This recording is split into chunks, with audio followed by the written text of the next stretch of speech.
Quando eu penso sobre o uso ético de dados pessoais, muito provável que esteja indo, né, para um outro nível aqui do pensamento. Eu não estou pensando em me adequar a leis, eu não estou pensando em me adequar a estándares de segurança. Eu estou pensando nas pessoas. A 27001 ela é um guia que vai nortear a empresa a estabelecer os fundamentos de segurança da informação. Então, se você quer melhorar ou implantar processos, requisitos e controles, é o melhor caminho. O melhor profissional, ao meu ver, na minha opinião aqui, ele não é aquele que tem dezenas de certificações. Ele é o cara que sabe resolver problemas complexos. O primeiro passo é ter o comprometimento de todos os gestores. Sem isso, assim, você não consegue fazer nada na empresa.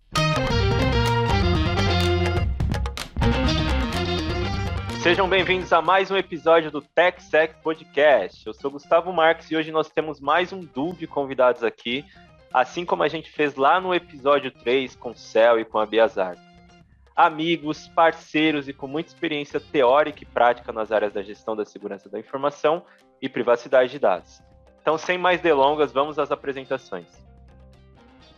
Um dos nossos convidados é o Paulo Tavares, recifense morando em São Paulo, empreendedor, fundador da EZ Privacy, advogado, professor, especialista em direito digital pela FGV, tem MBA em Cybersecurity, Ethical Hacking e DevSecOps pela FIAP e é certificado em CPM, Certified Information Privacy Manager pela IAPP, Associação Internacional dos Profissionais de Privacidade de Dados. Vem atuando na área de segurança da informação com foco em proteção de dados pessoais há pelo menos 4 anos, liderando times e assessorando empresas dos mais variados tamanhos e níveis de complexidade.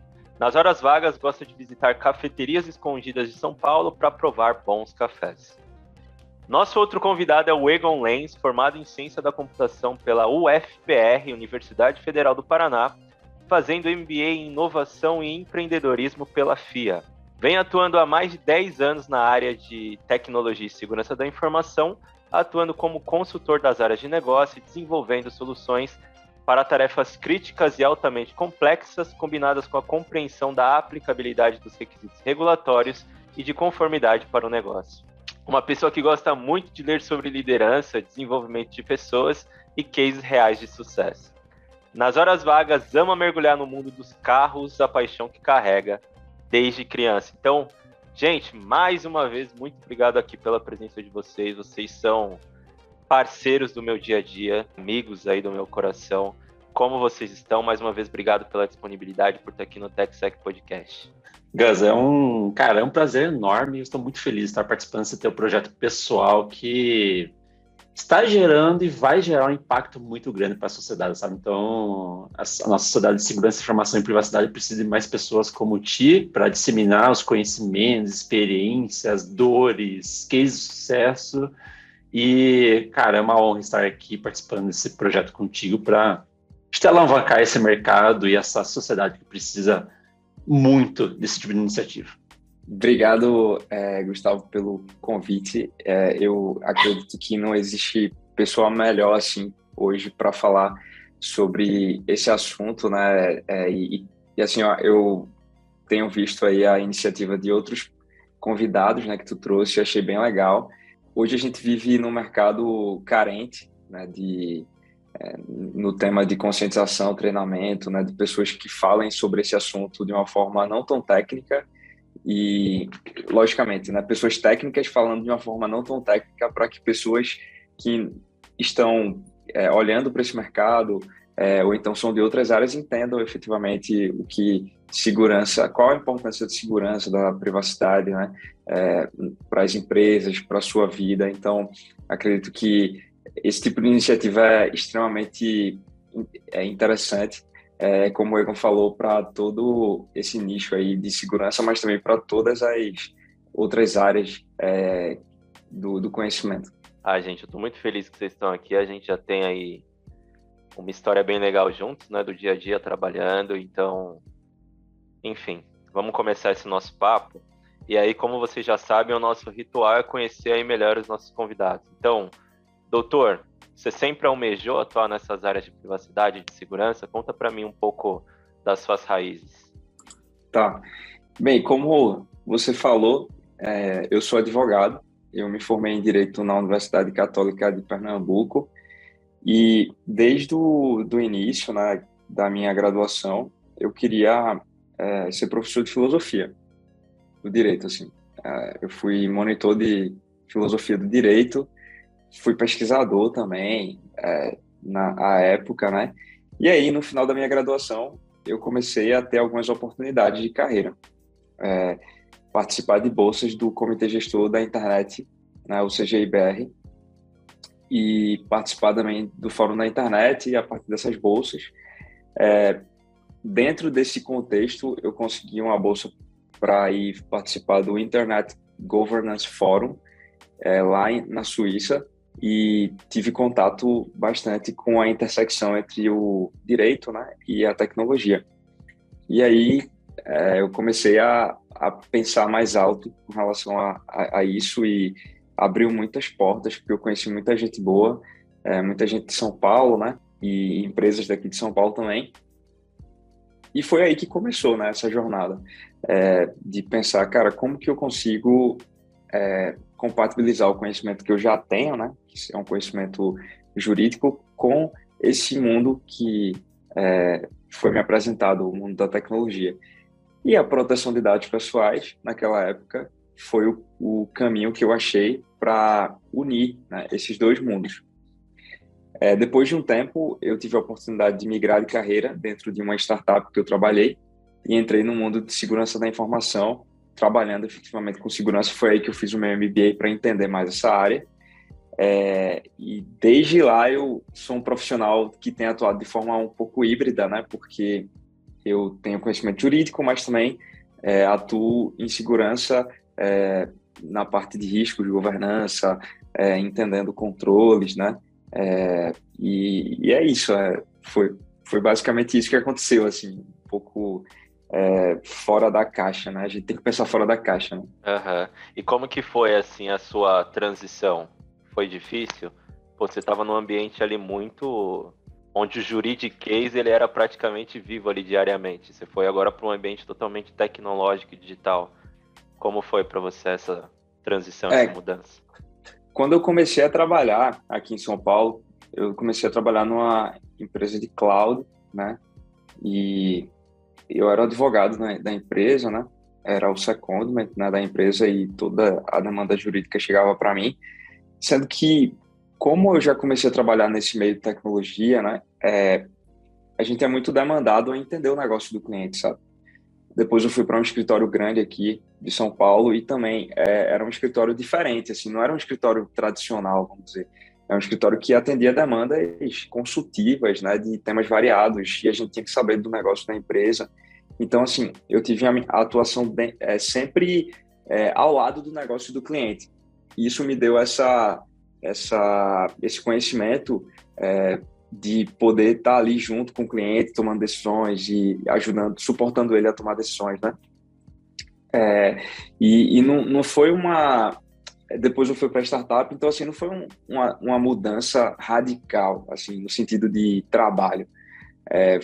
Lógico, né, que trabalhar no escritório da advocacia é muito diferente de trabalhar numa startup, por exemplo. Pelo menos na experiência que eu tive. Mas, assim, como eu sempre tive uma atuação mais consultiva e perto do business, né, foi até leve. A única mudança realmente diferente, assim, que mudou bastante a minha cabeça foi ter saído do jurídico da startup e ter ido para o time de segurança da informação, porque a rotina é bem diferente, né? A gente trabalhava com metodologia ágil, né? Sprints e tal, entregas. Então, assim, isso ajuda bastante. Até existe uma nova área do direito, né? Que chama Legal Ops, né? Que usa, né, esses tipos de metodologias e tal. Ou seja, os advogados já estão olhando para isso, né? Em ter rotinas mais eficazes, mais eficientes, né? O que o pessoal da tecnologia já, desde o início, já trabalha com isso, né? E essa foi a grande diferença de mindset, né? Que eu percebi nessa mudança, assim. Pô, aí, senhor Egon Lenz, conta mais aí um pouco sobre ti pra gente. Mas não pensando nesse Egon profissional agora, um profissional aí de carreira e de mercado, mas onde tudo começou, o que você estudou, sempre almejou trabalhar com tecnologia, sempre gostou desse tipo de assunto? A minha história é um pouquinho diferente do Paulo, né? Eu vou contar para vocês que eu quase não entrei no mundo de tecnologia, mas eu sempre fui um amante de tecnologia. Então, ganhei meu primeiro computador com 7 anos de idade e dali em diante foi paixão à primeira vista. Assim, eu gostava de desmontar as peças do computador, depois não sabia como montar novamente. Eu gostava de ficar instalando software para explorar, então eu tinha a criatividade muito aguçada, sabe? E aí, né, chega um momento, você é adolescente de 16, 17, 18 anos, tem que decidir o que você quer fazer da sua vida. Mas a minha paixão por carro sempre falou muito mais alto, né? Então, desde pequeno, venho carregando isso. E, assim, eu não cursei, a primeira faculdade não foi tecnologia. Eu lutava para entrar numa engenharia mecânica, até conseguir entrar numa engenharia mecatrônica. Então, acho que poucas pessoas sabem, mas eu cursei 3 meses de engenharia mecatrônica, até que um belo dia saiu o resultado da Federal do Paraná aqui para ciência da computação. Aí, meu pai, na época, ele sempre levava muito a sério essa questão de orçamento familiar. Ele viu que o custo de me manter numa universidade particular em engenharia mecatrônica era muito mais caro do que eu ir para uma universidade pública, né? Aí eu fiz essa movimentação lateral e eu lembro até hoje que os meus primeiros 6 meses na Universidade Federal do Paraná foi praticamente um caos, né? Porque eu sempre fui um estudante muito comprometido e quando você entra numa universidade, você tem que mudar totalmente a tua mentalidade e a tua forma de estudar. Então, nos primeiros 6 meses, eu tomei pau, assim, desculpe pelo termo, mas eu fui muito mal em todas as matérias. De 6 matérias, eu praticamente passei em uma e peguei depensas demais, né? Mas, assim, acho que foi um belo divisor de águas para mim, porque aquele conceito que eu tinha em tecnologia, ele foi sendo elaborado e lapidado durante a minha época na faculdade. E eu não estava só satisfeito em ficar ali cursando a ciência de computação, mas eu fui procurar um estágio, fazer alguma coisa no mercado para entender, aplicar aquilo que eu estava estudando na faculdade e aplicar aquilo no mercado, né? Aí eu comecei, acho que por onde que todo mundo começa, que é a área de suporte. Então, eu formatei muita máquina, prestei suporte ao usuário, e ali eu comecei a notar algumas coisas estranhas de segurança de informação. Então, pessoas que trabalhavam ali deixavam a máquina deslogada, transferiam arquivos de forma não segura, equipamentos de rede em chão de fábrica, porque o meu primeiro estágio foi no chão de fábrica, numa empresa química. Então, eu cansei de ver equipamentos abertos, que não estavam protegidos de forma segura. Ali foi evoluindo. Então, por eu ser uma pessoa muito curiosa, isso foi despertando curiosidade nesse campo, né? Aí eu fui evoluindo, né? Eu não entrei no mundo de segurança de informação assim da noite pro dia, fui subindo os degraus ali da área de tecnologia. Então, eu trabalhei com administração de sistema, administração de redes, e lá por volta de 2015, 2016, eu estava com uma atuação muito forte em cloud, e eu queria atuar no mercado de segurança. Só que acho que poucas pessoas lembram, mas naquela época o mercado de segurança de informação era um mercado muito restrito e era muito focado em segurança de redes e computadores em geral. Não é essa segurança de informação que a gente conhece hoje, que ela tem um viés muito mais estratégico, voltada para pessoas. Então, ela era muito diferente naquela época. E assim, eu tentava, não dava match em nenhuma vaga no mercado, as entrevistas não iam muito bem, eu tinha largado, tinha desistido da ideia de atuar com segurança de informação, eu ia focar como um engenheiro de cloud, um DevSecOps ali, e era isso que eu tinha colocado na minha cabeça. Até que surge uma oportunidade numa startup aqui em Curitiba para ajudar a fundar uma área de segurança de informação, trazer metodologias, melhorar os processos, entender os controles. Eu aceitei o desafio. Eu achei que era uma oportunidade única ali, eu não poderia passar isso. E desde então, eu sou praticamente uma outra pessoa, sabe? Então, provavelmente foi a melhor decisão que eu tomei naquela época. Foi no finalzinho de 2016, começo de 2017. E hoje eu sei que segurança de informação é um campo muito vasto e tem muitas oportunidades para quem realmente é curioso e quer ajudar as empresas a resolver seus problemas, tanto de segurança de informação quanto de privacidade no dia a dia. E desde então, eu passei por diversos campos de segurança. Então, ajudei a fundar a área de segurança de informação, de cyber. Então, as pessoas hoje acham que segurança de informação é a mesma coisa que cyber, mas não é, né? Segurança de informação ali, no contexto mais amplo, ela é muito mais focada em proteção dos ativos da empresa. Então, aí envolve pessoas, envolve sistemas, cara, até a tua cadeia de terceiros, etc. Mas é muito mais voltada para a estratégia, definição de controles, requisitos. E cyber, praticamente, pega tudo aquilo e implementa tecnologia. Hoje, acho que a primeira dica que eu já daria para as pessoas que querem falar desse campo reflita muito bem o que você quer. Você quer ser uma pessoa muito mais aliado ao negócio, ali, escutando quais são as dores e propondo soluções criativas, ou pegar as soluções criativas que são propostas pela área de segurança de informação e ficar ali aplicando tecnologia. Então, acho que tem que saber muito bem o que você quer, porque são dois mundos totalmente diferentes, mas complementares. Um não vive sem o outro. E, putz, Gustavo, desde então eu tenho amado demais essa área de segurança de informação e, principalmente agora, depois de alguns anos de estrada nessa área, aí eu quero agora ajudar a sociedade a ser mais segura, sabe? Então, acho que é uma premissa, é uma missão pessoal para não ter segurança apenas nas empresas, mas ter uma sociedade muito mais segura também.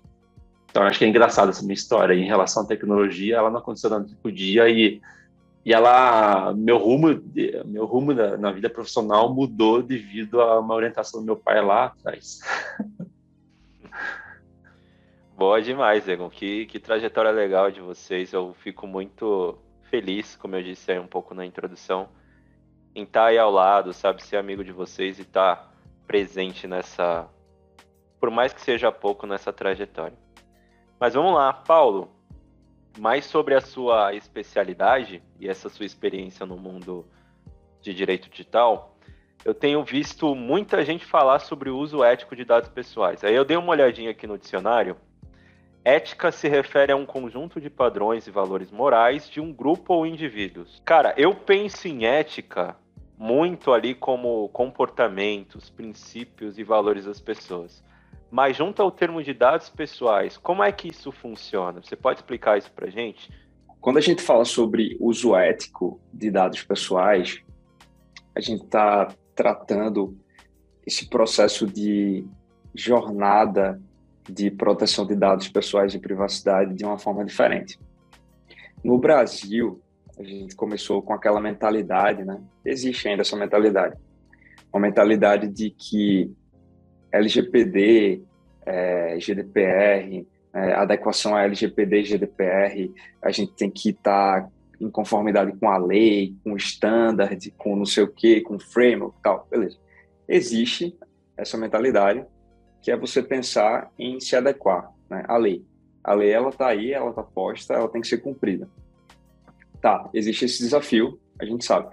Sendo que quando a gente pensa na realidade de uma empresa, né, e aí isso tem a ver até com o novo tipo de marketing que a gente vê, né, hoje em dia, que é um marketing muito mais informativo, né, um marketing muito mais transparente, né, com o usuário.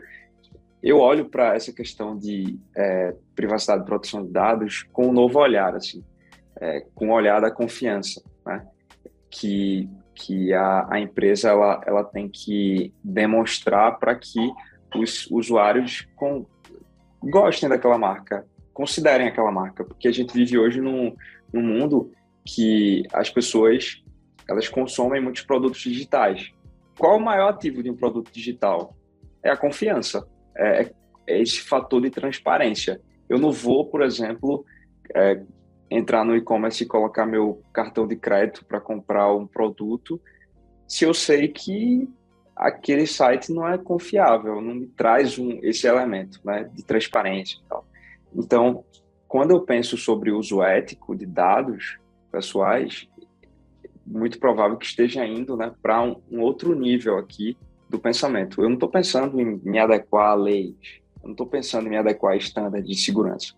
Eu estou pensando nas pessoas, em como que eu crio esse elo de confiança através da transparência e do controle que essas pessoas elas têm que ter sobre seus dados pessoais.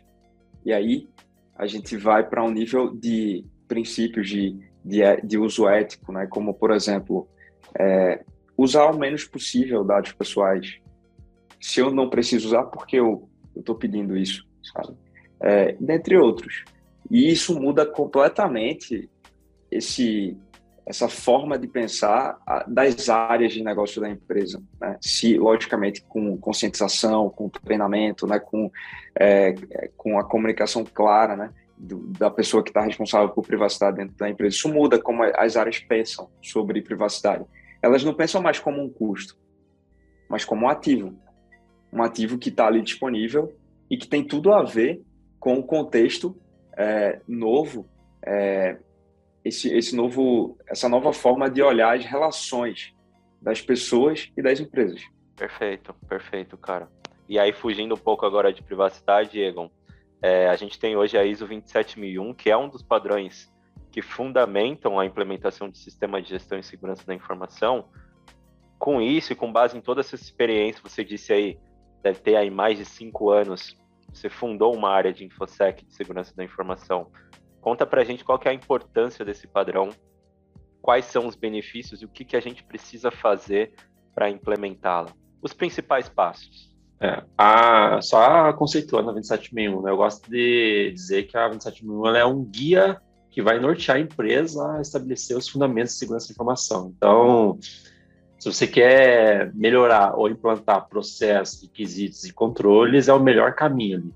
A gente tem outros frameworks, outros guias no mercado, que eu gosto de, inclusive, fazer um mix entre eles, porque a ISO, não sei se vocês sabem, mas ela foi a última atualização em 2013, então ela não acompanhou a evolução que nós tivemos nos últimos anos no mercado, né? Voltado para cloud, IoT, conscientização, então assim, mas ela é o step inicial ali para você começar a estabelecer uma área de segurança da informação, processos e etc. Né?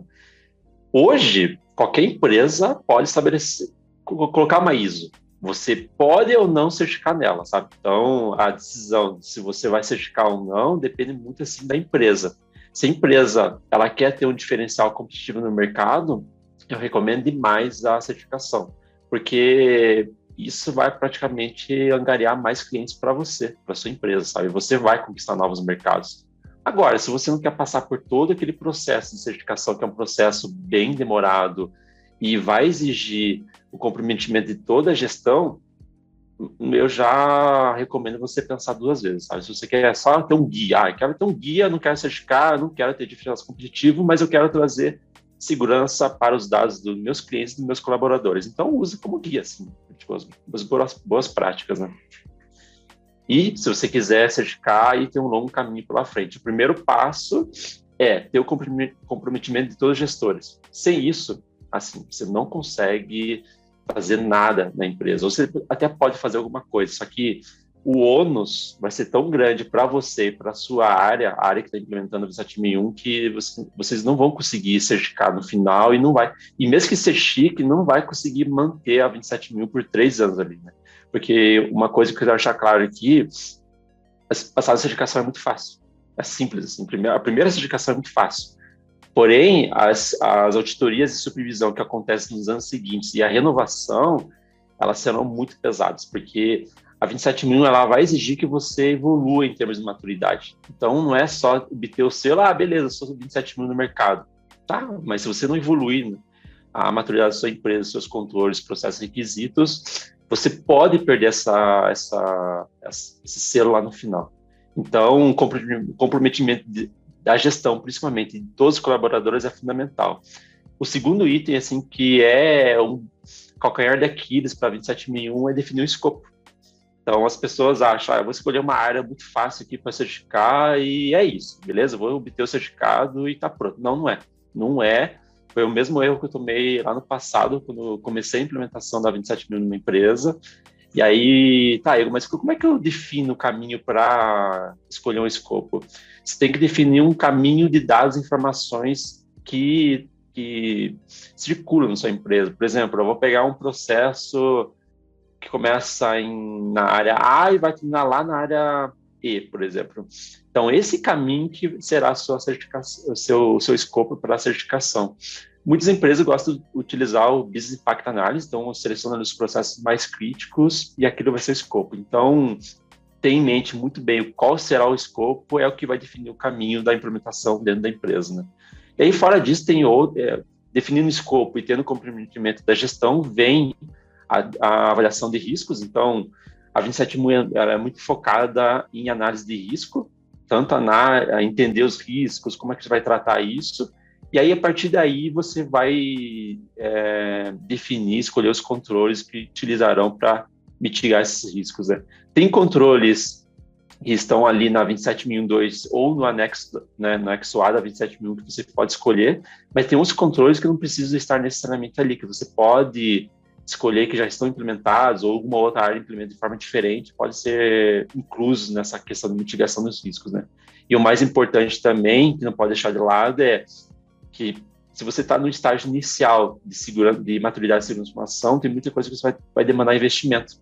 Então, uma ISO ela não sai em 6 meses, 1 ano. Ela leva um tempinho. A média de mercado é de 2 a 3 anos, porque envolve o planejamento estratégico, envolve a aquisição de soluções, envolve a mudança de cultura e mentalidade das pessoas, só que não fala cultura empresarial, é a cultura de segurança de informação. Então, você tem que começar a implantar uma cultura de segurança, informação e privacidade nos seus colaboradores, porque seus colaboradores serão os maiores aliados para manter essa cultura e ajudar você a proteger os dados e informações de sua empresa.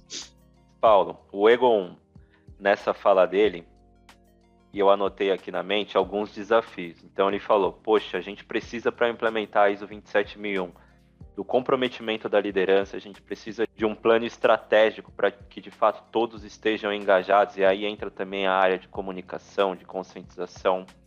Você também teve essa experiência para a implementação da ISO 27001. Existe algum outro desafio, algum outro problema que tentou te barrar para a implementação disso dentro da empresa? Eu acredito que é justamente essa visão de que esse processo de adequação, ele tem um início, um meio e um fim. Tem muitas empresas que pensam, né, que o processo de adequação tem um fim, e que o fim é o momento ali onde você vai ter todos os documentos e tal, mas assim, é uma jornada. A empresa vai ter que... Novos produtos vão ser criados, processos novos vão ser colocados em prática, áreas novas vão ser estruturadas, é uma jornada.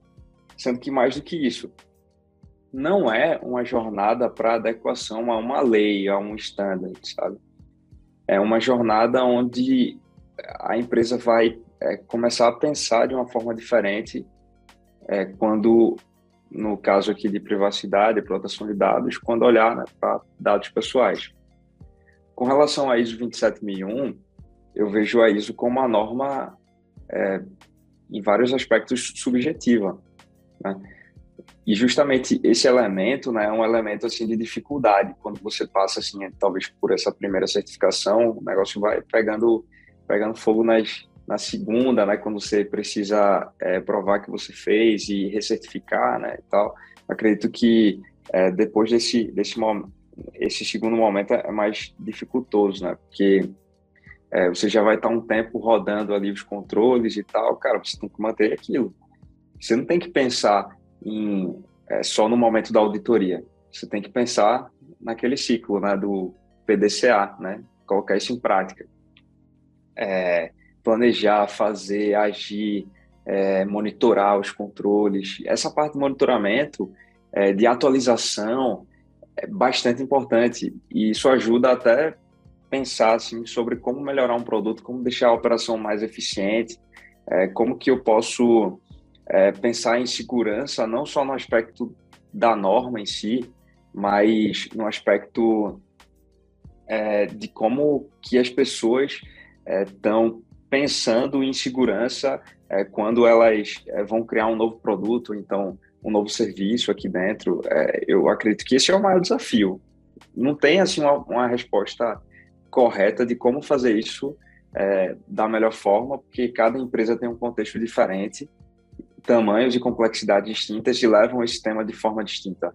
Mas, justamente, o grande desafio para nós, profissionais aqui de privacidade, proteção de dados, de segurança da informação, o maior desafio é pensar em como que a gente vai levar a palavra para essas áreas. Qual a melhor forma? Se é uma empresa que tem uma governança centralizada, né? Todas as decisões têm que passar ali pelo board e tal, não tem muita autonomia. Como que eu faço isso nesse modelo aqui? Se a empresa tem uma estrutura descentralizada, ou então até híbrida, né?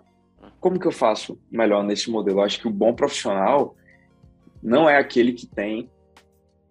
quando a gente entra no LinkedIn, tem um monte de gente com um monte de certificação, não sei o quê, uma sopa de letras, né? O melhor profissional, ao meu ver, na minha opinião aqui, ele não é aquele que tem dezenas de certificações. Ele é o cara que sabe resolver problemas complexos. Esse é o cara que a empresa quer. Que é justamente esse que eu estou falando aqui. Você pode até ter o conhecimento, mas você precisa saber aplicar em diferentes contextos. E aplicar de forma que a empresa não olhe para você como um cara como um custo. Nossa, eu tenho que pagar esse cara porque a gente tem que ter isso para se adequar a uma norma. Não. Você tem que se vender aí como um investimento, não. Tenho que ter isso aqui porque a empresa tem que investir em segurança para o meu usuário, ele olhar para isso. A gente tem que vender esse valor para o usuário também, colocar isso embedado nos nossos produtos. Então, dessa forma, eu vejo que isso é um grande desafio, tanto do ponto de vista da empresa, né, tanto do ponto de vista do profissional que tem que ter tem que saber, né, colocar o conceito na prática. Pegando adendo da tua fala, Paulo, além dessa questão de resolver os problemas complexos de segurança, informação e privacidade que estão no dia a dia ali da empresa, eu acho que o principal desafio é saber falar a língua das áreas de negócio e da empresa, o pessoal que está lá em cima do board, sabe? Então, a mesma língua que eu vou falar com uma área de negócio, por exemplo, um comercial, marketing da vida, não vai ser a mesma língua que eu vou utilizar para o pessoal que está lá em cima. Porque o pessoal que está lá em cima, eu tenho que explicar e vender qual que é o benefício de implementar uma 27001 para a empresa, qual que é o benefício comercial, negócio, etc. Já para uma área comercial, marketing, outras áreas, eu tenho que entender quais benefícios aquelas áreas terão com a implementação de uma 27001. Então, ter esse jogo de cintura entre as áreas de negócio, acho que é o segundo grande desafio assim, dos profissionais de segurança, informação e privacidade. É fazer eles entender que, de fato, uma certificação, né, é além dessa certificação, como o doutor disse, né? Ela vai trazer benefícios também para clientes, para fornecedores. Então, é um processo muito mais maduro. E aí, falando de maturidade, uma pergunta polêmica aqui para vocês, que eu sei que vocês estão olhando aí como estudantes, né, como profissionais da área, o mercado como um todo. Fala para mim, na opinião de vocês, qual que é a maturidade das empresas brasileiras em relação aos temas de privacidade e segurança? Se vocês pudessem classificar, poxa, de 0 a 10, sendo 10 muito bom e 0 ainda muito ruim. Vocês acham que as empresas aqui no país estão se importando com segurança e privacidade ou só se importam com segurança e privacidade quando acontece algo ruim, algum incidente? Eu acho que depende muito do setor, viu, Gustavo? Por exemplo, se a gente pegar o setor financeiro do país, a gente sabe que é o setor que mais investe em segurança, informação e privacidade. Ali eu poderia dizer que está um nível de maturidade entre 9 e 10. Eu pego um setor que é negligenciado, por exemplo, saúde. Ali eu já consideraria um 2, 3 em termos de maturidade. Então, essa tua pergunta é bem ampla e ela vai variar de acordo com o setor que estamos falando. Agora, Egon, mas uma média assim no Brasil, putz, eu faria uns 5, 6 ali, sabe? Porque eu acho que tem muita oportunidade, né, para ser explorada, mas lembra quando eu falei para vocês que o mercado, que quando eu estava explorando o mercado lá em 2015, 2016 não era tão favorável? Se olhar o mercado de 2015 e 2016 para o mercado de hoje, já evoluiu bastante, mas tem muito mais ainda a evoluir, sabe? Eu concordo bastante com o Egon. Mercados mais regulados, né? Setor de saúde, setor financeiro, seguros, etc., costumam ter uma maturidade maior, apesar de que eu já vi casos em que essa maturidade não existe. E aí depende demais. Mas, de forma geral, assim, olhando para o contexto do Brasil aqui, a gente está engatinhando nesse tema ainda. A gente não fala tanto sobre isso como deveria, porque parece que a comunidade de segurança ela está começando esse assunto se espalhar um pouco mais, né? Até por conta da questão da privacidade e proteção de dados. Entrou meio que em voga isso mais. A ISO 27001 começou a ser mais falada em outros palcos, né? Em outros lugares, justamente porque, tendo mais segurança, você tem mais ferramentas para proteger dados pessoais. Isso é lógico. Segurança anda muito lado a lado com a privacidade e proteção de dados. Mas eu vejo que ainda existe um caminho longo para que a gente possa ter um mercado mais maduro, até em termos de profissionais da área mesmo, até em termos assim das empresas entenderem que, cara, não é só o standard que você tem que, não é a certificação, é a cultura de segurança que você tem que ter. Security by design, privacy by design, como a gente tem visto as empresas também falando sobre isso. É a cultura de privacidade e segurança que tem que estar dentro desses contextos. E aí a gente tem um caminho longo, a gente como profissional olhando para isso tem uma enorme responsabilidade, né, de levar essa palavra, como eu já havia falado. E aí eu acho que se eu fosse dar uma nota, eu sou até um pouco mais pessimista que o Egon nesse aspecto, eu daria um 4. Não passa de ano, viu? Nas duas aí não dá para passar de ano. Ô, gente, mas assim, eu penso, particularmente falando, que lá em 2018, né, quando a LGPD foi aprovada, parece que a segurança ganhou um gás ali, ela teve mais importância. Parece que privacidade deu essa importância a mais para a segurança da informação. Então, surgiram aí novos investimentos. A gente tem hoje uma agência, uma autoridade que fiscaliza o cumprimento ou não de privacidade, do cuidado com os dados pessoais aqui no país. Mas agora, para vocês que são especialistas, vocês acham que, de fato, o surgimento da LGPD e dos cuidados em relação à privacidade de dados aumentou também a preocupação com a segurança da informação? Esses assuntos andam juntos, na opinião de vocês? Na minha opinião, sim.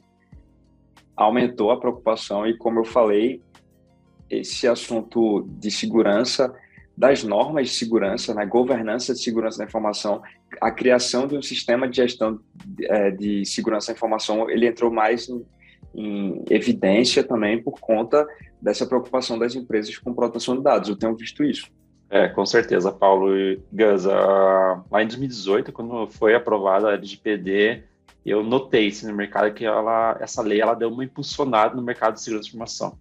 E aí, não é à toa que a gente está sofrendo com essa falta de profissionais qualificados, não só aqui, a gente pegar a GDPR também aconteceu a mesma coisa. Então, o mundo em si está muito preocupado com a forma que a gente lida com os dados e informações das pessoas, entendeu? Então, não é à toa que daqui para frente agora esse tema vai ser levado muito mais a sério. Surgirão novas regulações voltadas para a segurança da informação e privacidade, porque a gente tem que levar em consideração a proteção das pessoas, sabe? Das pessoas, dos dados e informações que as pessoas estão disponibilizando para comprar um produto, para assinar um serviço, etc. E para as empresas é o mesmo cenário.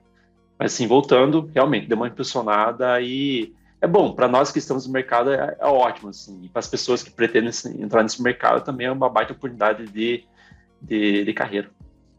Ô Paulo, conta pra gente aí um pouco desse seu lado de gerador de conteúdo, como que começou esse desejo? Aproveita para deixar aqui também o seu Instagram, eu vou deixar aqui na descrição desse nosso episódio, mas fala um pouco aí pra gente quais foram os motivos, né, para que você conseguisse e começasse a compartilhar conteúdo para o público. Legal. Eu sempre gostei demais, assim, de produzir conteúdo. Eu já produzo conteúdo desde 2018, porque teve esse boom aí no Brasil de começar a falar sobre privacidade e proteção de dados, até por conta da LGPD, né?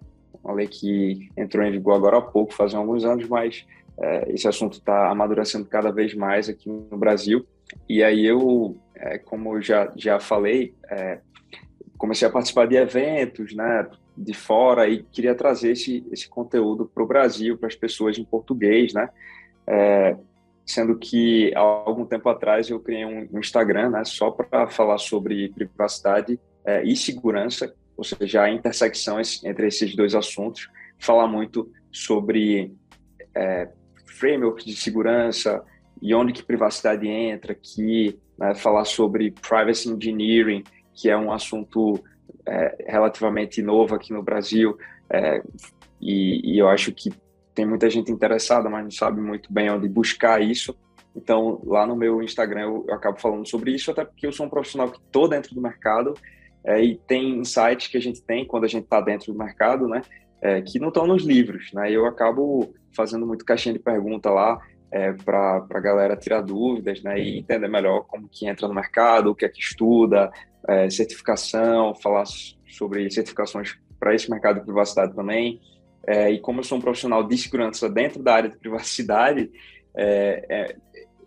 assim, não tem tanta gente com esse perfil mais híbrido, né? O cara é advogado, que foi para segurança, atua com privacidade, lidera times, né? Hoje eu trabalho com 16 países diferentes, então tem insights que a gente pode passar para as pessoas e enriquecer, né, esse ambiente. E aí, se você tiver afim aí de saber mais, né, sobre esse projeto, o arroba é Paulo Tavares, com 2 A's e 2 S's, tá, no final. Você pode entrar lá e a gente pode conversar mais sobre isso. Futuramente, quem sabe, eu vou estar lançando aí um curso. E é isso, gente. Um curso sobre segurança e privacidade.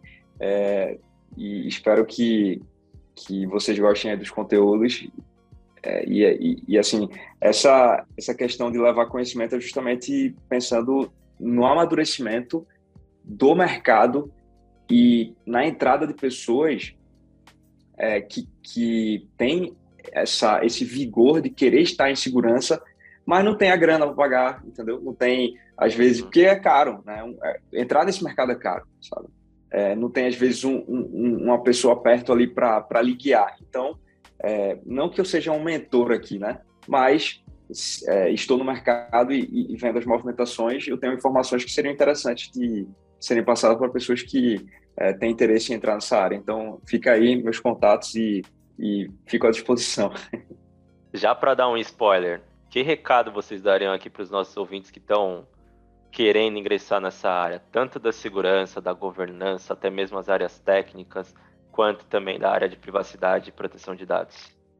Eu acho que tem 2 soft skills aqui que são essenciais, sabe? Um deles é gostar de resolver problemas no dia a dia, e o outro é ser curioso, gostar de estudar. Se você não tiver afinidade com esses 3 itens, eu não recomendo entrar na área de segurança, informação e privacidade, porque a nossa área exige um estudo constante e você tem que ser criativo e tem que ser curioso, sabe? Você tem que gostar de achar soluções criativas para resolver os problemas. Então, você tendo esse pacote inicial, você pode surfar essa onda de segurança, informação e privacidade sem problema algum. Aí o caminho vai depender. Por exemplo, se você gosta muito mais de lógica, gosta um pouco mais de resolver problemas complexos, problemas computacionais complexos, você pode ir para uma área de application security, uma área para resolver problemas de segurança em código. Se você é uma pessoa que gosta ali de estratégia, gestão de projetos, área de segurança, informação e privacidade, ela tá ali com muitas oportunidades. Ou se você gosta do contato com clientes, falar com as pessoas, tem área de conversação e treinamento, tem a área de suporte a sistemas ali voltada para a segurança de informação, então é bem amplo. Você vai conseguir navegar de acordo com as suas ambições ali do que você realmente gosta de fazer, sabe? Então, essa é a minha dica para os aspirantes aí. E uma coisa que eu estava acompanhando o RodSec no final de semana passado, e eu vi um post no LinkedIn que me chamou muita atenção a quantidade de pessoas, de jovens que estão ingressando nesse mercado. Então, eu fico muito feliz quando vejo esse tipo de gente ingressando, porque praticamente é o futuro da nossa área que está na mão dessas pessoas. E cabe a nós, por exemplo, eu e o Paulo, a gente ajudar essas pessoas no melhor caminho, né? O Paulo ali já tem um Instagram e eu presto muita mentoria via LinkedIn também. Então, depois, se você quiser deixar meu LinkedIn aí, Gustavo, para quem quiser me procurar lá no LinkedIn, eu estou super aberto a prestar mentoria. Eu já faço isso já faz uns 4 anos e eu não cobro nada. É só aquela sensação de poder ajudar uma pessoa a ingressar e ter a sua carreira alavancada. E aí, doutor, no auge dos seus 29 anos de idade, que dica você daria para essa garotada que está começando, e até mesmo para profissionais hoje, da área de tecnologia que queiram ingressar em segurança e privacidade? Eu acredito que ter curiosidade para que você possa olhar para os desafios e pensar em como, né, resolver isso. E se você é focado em resolver problemas, assim como o Egon falou, acho que é muito sobre isso, sabe? Você olhar para o problema e entender quais conhecimentos eu tenho hoje e o que é que eu preciso para resolver esse problema. É algo muito interessante. E a carreira de segurança da informação, a gente tem várias coisas, né? Várias carreiras dentro de segurança da informação. Por exemplo, se quiser trabalhar com riscos, né, tem a parte de riscos. Se quiser trabalhar com teste de penetração, tem o Red Team. Trabalhar com defesa, tem o Blue Team.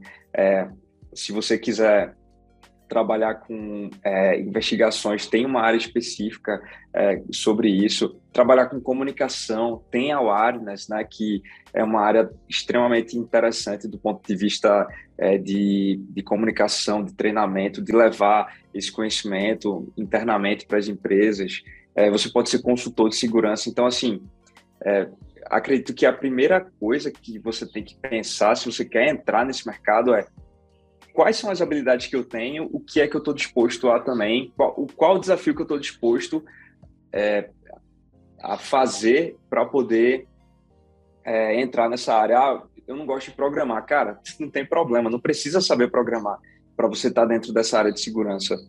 Lógico, é bom ter uma noção sobre isso, mas não precisa, sabe? Então, assim, eu acho que é interessante entender quais as áreas existem, quais as atividades que você tem dentro dessas áreas de segurança e quais habilidades você precisa desenvolver. E aí é onde entra essas mentorias, é onde entra você estudar e ler conteúdo sobre, para que você possa cada vez mais entender e se achar. Gente, a gente está chegando aqui na parte final desse nosso bate-papo. Curtiram? Queria saber o que vocês acharam. Gostei demais da iniciativa e, assim, estou à disposição. Quiser conversar mais sobre, é um prazer estar aqui. Parabéns demais pelo projeto, Gustavo. Como eu falei lá no começo, né, Gustavo? Essa iniciativa ela é nobre, assim, porque a gente precisa de mais pessoas como você para conectar os profissionais da área e disseminar o conhecimento e experiência que essas pessoas têm, sabe? É uma forma de levar conhecimento e experiência de forma gratuita para as pessoas que estão para ingressar ou que já ingressaram nesse mercado. Porque como o Paulo bem falou, né? Manter uma cadência de estudo e qualificação nessa área custa caro, só que tem boas iniciativas no mercado, como a sua, por exemplo, que levam isso de forma gratuita, sabe? E outra também, só reforçando, eu e o Paulo, que podemos prestar mentoria para essas pessoas que estão ingressando, que já ingressaram no mercado de segurança, informação e privacidade. Então, parabéns pela iniciativa, continue assim, porque são raras as pessoas que têm essa mentalidade de querer ajudar o próximo, sabe? Muito bom. Esse é o nosso propósito. E aí, mais uma vez, agradeço vocês, mas antes da gente encerrar, eu queria que vocês deixassem uma mensagem aqui para o nosso público, a mensagem que vocês preferirem, acharem melhor, mas para a gente encerrar aí, de fato, com a bola toda. Então, começa contigo, Paulo, com Egon. Vai lá, Paulo. A mensagem que eu tenho para deixar é que privacidade não está morta, está contratando. E se você curte esse assunto, cara, o mercado está sedento por profissionais que sabem resolver problemas nessa área. Já a minha mensagem é que segurança da informação ela não está apenas no contexto empresarial, mas ela está no contexto pessoal também. Então, novamente, repetindo, se você tem curiosidade, é criativo, gosta de resolver problemas, tem um lado social de querer ajudar as pessoas, querer o bem das pessoas, acho que a área de segurança, informação e privacidade é para você. Ingresse nessa área, porque é a área que crescerá muito nos próximos anos, já vem crescendo bastante agora, nesse momento, né? Já vem crescendo ao longo dos anos, mas crescerá muito mais ainda. Então, a mensagem é essa que eu deixo para vocês. Segurança não está morta, está contratando. Parafraseando Paulo Tavares. Mas é isso, gente. Obrigado mais uma vez. Tamo junto. E esse foi mais um episódio do TechSec Podcast. Não deixe de seguir a gente lá no Instagram, @TechSecPodcast. Deixa lá os seus comentários, seus feedbacks. Até o próximo episódio e bora conscientizar!